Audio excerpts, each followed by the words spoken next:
बोलिए संतों के संत परम संत शिरोमणि गुरु रविदास जी महाराज की जय हो। सभी संत समाज की जय हो। गुरु रूप प्यारी साध संगत जी, संतों ने इस जीव को बतलाया है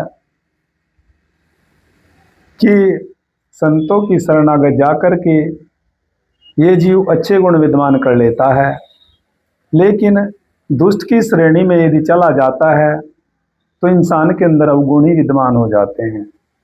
दुष्टता से दूर रहना चाहिए।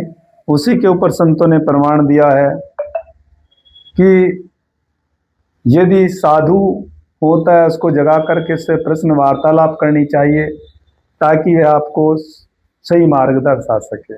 बताया एक दोहे के माध्यम से कि सोता साधु जगाइए, सोता साधु जगाइए करे नाम का जाप, सोता साधु जगाइए करे नाम का जाप, ये तीनों सोते भले साकित सिंह और सांप।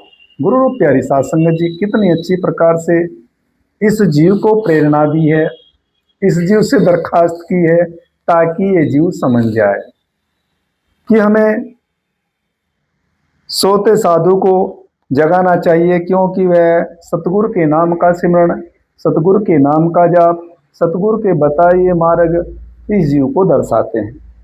गुरु रूप प्यारी साध संगत जी, क्योंकि जब अच्छी संगति में जाते हैं हम लोग और ज्ञान का बखान सुनते हैं तो हमारे अंदर अवगुण दूर होकर के ज्ञान का प्रकाश, ज्ञान की ज्योति